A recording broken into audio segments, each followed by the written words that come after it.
กำลังกินนมพี่น้องนมแดงมีตัวงามเลยเนาะ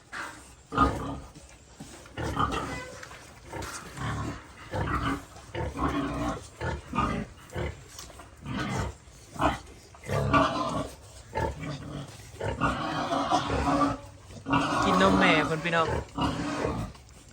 มื้อนี้วันที่4เนาะอีกประมาณ10 มื้อพี่น้องจะสิได้เอาออกนม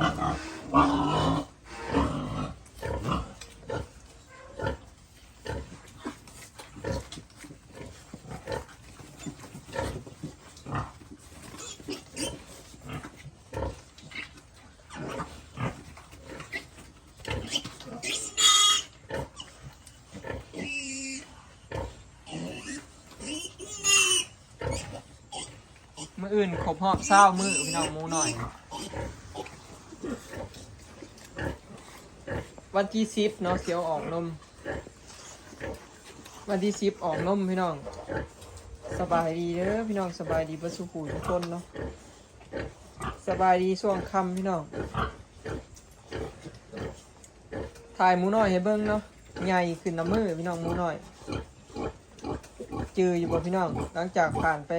4-5 มื้อบ่ได้อัปเดตหมูน้อยกินนมแม่เพิ่นอยู่ในคอกนี่แหละอันนี้นางบุญหลายม่านแล้วได้เดือนหนึ่งอันนี้คือกันพี่น้องหักสิได้เดือนมอนี่เดือนหน่อยๆมอนะฮะก็สิฮอดเดือนพี่น้องนางมังมีหมูมานมี3 ตัวพี่น้องเบิ่งใหญ่บ่พี่น้องสรุปบ่อ้อยมาสิขายเด้อพี่น้องหมู7 ตัวนี้เนาะบ่ได้เลี้ยงพี่น้องบ่ได้คุ้นเนาะขายผู้ใดอยากได้ก็ติดต่อได้หรือว่าจองได้พี่น้องยังอีก5 มื้อเนาะออกนมแม่แล้วก็สีอ้อยเพราะอาหารให้จัก3-4 มื้ออีกประมาณ8 มื้อพี่น้องพร้อมใหญ่เนาะ7-8 มื้อพร้อมใหญ่คอกราคาก็หมูบ่แพงพี่น้องเดี๋ยวนี้เหลือบอยขาย1,700เนาะผู้ใดอยากได้ก็ติดต่อได้พี่น้องเนาะบอยขาย1,700เนาะหรือว่าอย่างไรก็ต่อรองกันได้เนาะสมมุติว่าหมูมันมีตัวน้อยหรือบ่เสมอกันก็รูดไหลรูดลงก็ได้เนาะน้องแต่เก่าหมูสำนี้มันต้องราคา2,000 กว่าเด้เดี๋ยวนี้หมูหน่อยถือเขาขายกันกับประมาณนี้นะพี่น้อง1,500 1,700เนาะคันหมูงามก็1,700แล้วแต่หมูแล้วแต่น้ำหนักหมูมันแม่เพิ่นก็ให้ลูกกินนมแป๊บเดียวนึงเนี่ยพี่น้องเบิ่งตามเนาะผู้ใดอยากได้ก็ติดต่อได้พี่น้องเนาะหรือว่าจองไว้ก็ได้เนาะยังบ่มีผู้จองบ่ให้ฮะก็สิเปิดขายเนาะตัวละ1,700 บาทพี่น้องหรือว่ามาเบิ่งเอาก็ได้มือออกเนาะสรุปขายเด้อพี่น้องบ่ได้เลี้ยงบ่ได้คุณเนาะ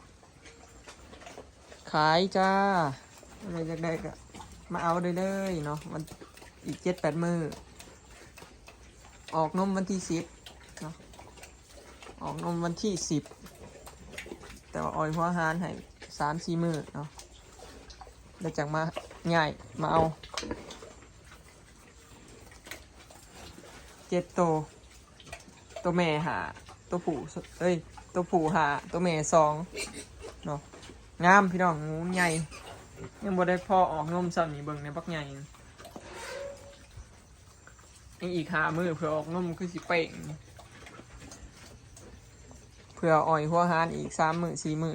เฮงบ่ให้เว้าพี่น้องความใหญ่น้ำหนักนี่บ่รู้ละ10 โลเพื่อออกเนาะนี่คือแม่พี่น้องหมูลูกงามเด้หมูแม่พันธุ์2 สายนี่ถ้ามันเอาไปคุ้นนี่สิได้อยู่ลูกมัน100 กว่าโลสู่โตเนาะแน่นอนพอหมู2 สายนี่ใหญ่ต่างกับหมู3 สายแบบริบลับเลยต่างกันหลายพี่น้องหมูงามนี่หมู2 สายกับหมู3 สาย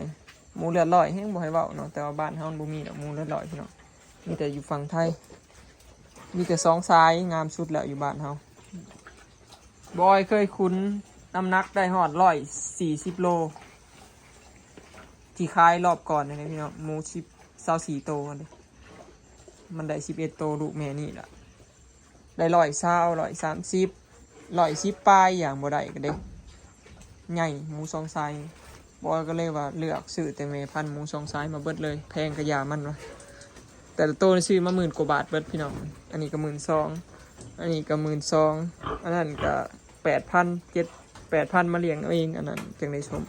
อันนี้นะเขาจะพร้อมสมแต่ว่าเดี๋ยวนี้หมูมันถือนะพี่น้องแม่พันธุ์นี่ยังแพงอยู่แต่ว่าหมูหน่อยกับหมูคุณนี่ถือเนาะราคาหมูคุณตัวนี้ก็ขึ้น1,000 กีบพี่น้องราคา33,000 32,000บางเจ้ากันเนาะถือแห้งมึงเนี่ยพูดมึงเนี่ยออกน้ำอยากแตกแหนกินเสียดายอยู่พี่น้องแต่ว่าขายเนาะผู้ใดอยากได้ก็ติดต่อได้พี่น้องผู้ใดเห็นคลิปนี้ก็เข้าทักเฟซบุ๊กซาวลอยเลยพี่น้องเนาะหรือว่าทักเฟซบอยก็ได้ผู้ใดหูจักเนาะทักเฟซบอยเลย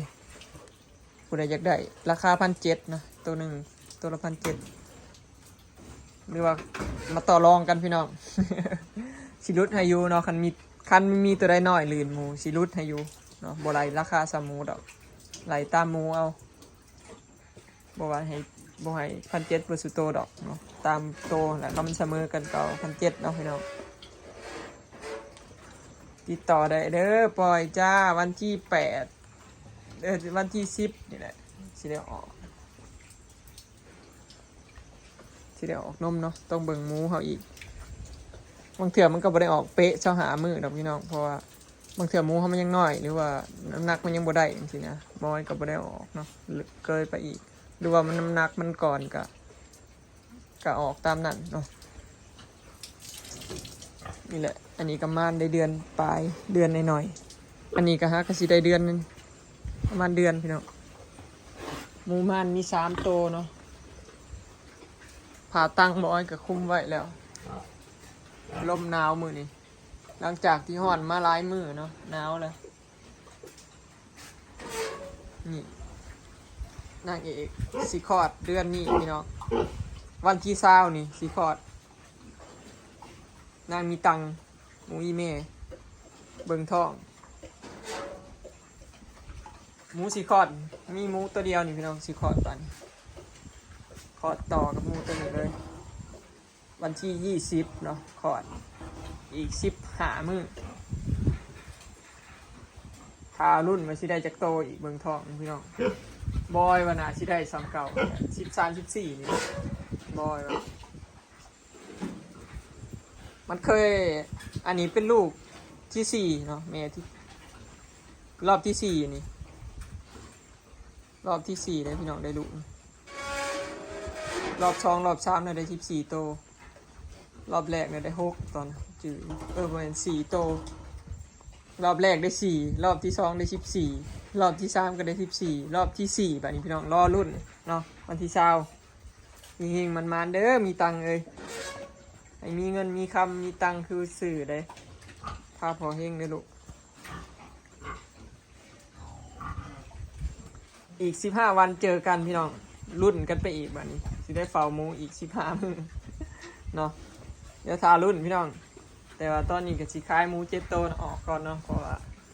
หมูแม่พันธุ์เท่าไรแล้วบ่เน้นขุนแล้วเนาะสิเน้นขายลูกมันส่วนราคาหมูน่ะก็ขึ้นลงกระยามันเนาะ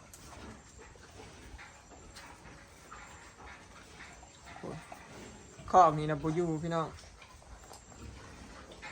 เบิ่งนี่หูได้แต่กับผู้เจ้านะหูอยู่แต่ว่า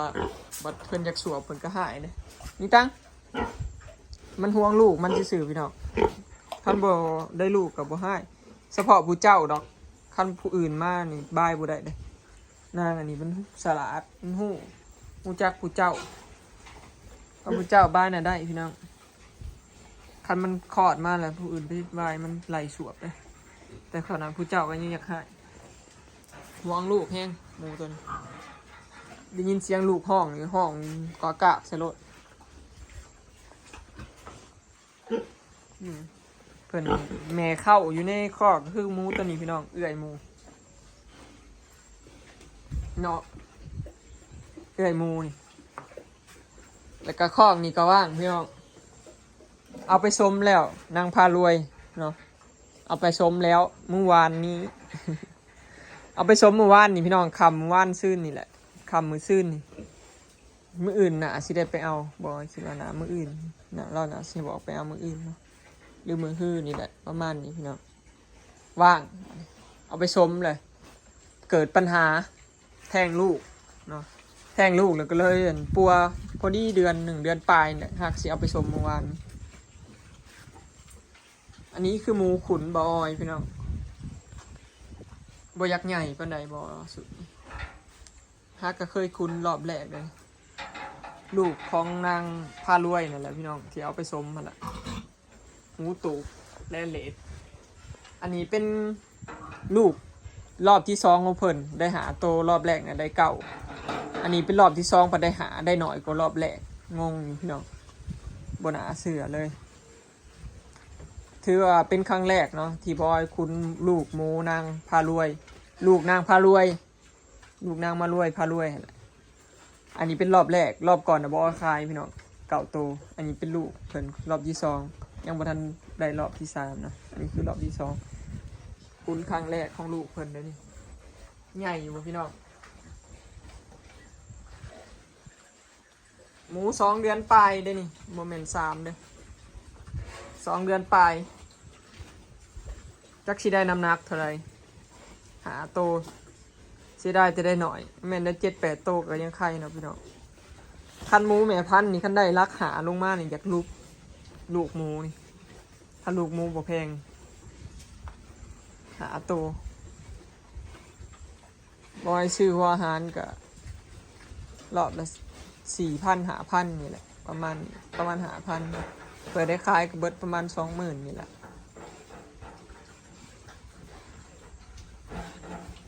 มันจะพวกหูตูบเบิดพี่น้องสีเดียวกันเลยพอมันเป็นพัดแลนเลดนะมันหูตูบเนาะหูใหญ่หูตูบโบเห็นหงเห็นเฮืองดอกเหมือนไหม ในข้อบอยนี่ก็มีหมูเกือบทุกสายพันธุ์พี่น้องยังอีก2-3 สายพันธุ์นี่ก็ครบแต่ว่าบอยบริเล่นเบิดทุกสายดอกยังบ่มีแต่ดูล็อกเนาะในขอบบ่มีดูล็อกพันดูล็อกบ่มีพี่น้องมีแต่ลาดไวเนาะลาดไวเนี่ยนั่งมังมีแล้วก็แลนเลดเนาะอะไรมีแต่แลนเลดช่องอยู่ในขอบตอนนี้อยู่ในขอบบ่มีช่องโตแลนเลดลาดไวตัวนึงแล้วก็ไทยเดนมาร์กนี่แหละพี่น้องงูในขอบประมาณนี้แล้วแต่ผู้หมักเด้อผู้หมักได้หมักพันได้กะ เลี้ยงแต่ส่วนโตบอยว่าพวกแบบแลนเลดนี่ก็พวกไทยเดนมาร์กนี่ยักษ์ใหญ่ยืมยักษ์ใหญ่ยืมไปเรื่อยๆนะพี่น้องบ่คอยแบบสมมุติว่าพันธุ์อื่นนี่มันใหญ่ไปแล้วมันอยากยุดใหญ่เลยแต่ว่าพันธุ์อันนี้มันใหญ่ไปเรื่อยๆเผื่อมันเฒ่าเผื่อยัง2-3 ปีไปนะมันใหญ่แห้งเลยแม่พันธุ์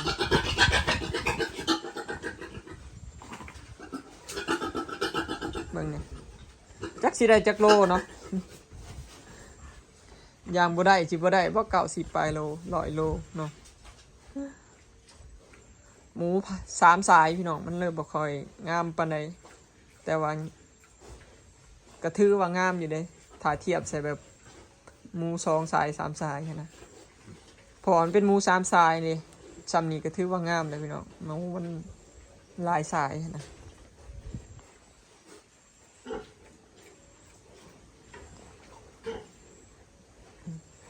ใครแต่มันบ่น้อยลื่นกันหลายเสมอกันมีแต่พวกกล้ามบ่อ้วนแห้งแต่ว่ากล้ามตะก้นโต้นพี่น้องก้นโต้นกล้ามเป็นหมัดๆมูนสมก็พอดูหรอก แม่มันก็งามในใหญ่ก้นออกพวกแลนเลดนี่มันมักก้นใหญ่พี่น้อง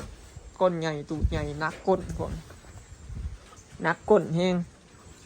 เนาะเดี๋ยวรอรุ่นพี่น้องได้ขายประมาณสิเกือบเดือนหนึ่งพูดแหละยังสิได้ขายพี่น้องประมาณเดือนหนึ่งเนาะประมาณเดือนหนึ่งพูดละรอรุ่นว่าราคาหมูสิขึ้นบ่เนาะตอนนี้ราคาหมูเขาบ่ขึ้นใช่พี่น้องยังถือแพงเนาะนี่แหละพี่น้องอาชีพเลี้ยงหมูก็ได้บ่ได้ก็ขึ้นอยู่กับราคาเนาะราคาขึ้นก็มีเฮราคาบ่ขึ้นก็ลุบคันไปขายตอนนี้น่ะลุบเบิดพี่น้องไผก็เนาะเพราะว่าราคาหมูมันตกต่ำแฮงบ่มีแววสิขึ้นเลยตอนนี้แต่ถ้ารุ่นเศรษฐกิจนี่ล่ะเฮงๆเด้อลูกเอ้ยหรือหาตัวสุดท้ายหมูคุณบัดนี้คลิปนี้ก็สิขอเก็บภาพบรรยากาศไว้ซำนี้เด้อเนาะพี่น้องไปแล้วสบายดีฝากเบิ่งคลิปเป็นกำลังใจให้หน่อยเด้อพี่น้องนะสู้กันต่อเนาะจนกว่าราคาสิขึ้นต้องมีสักวันละ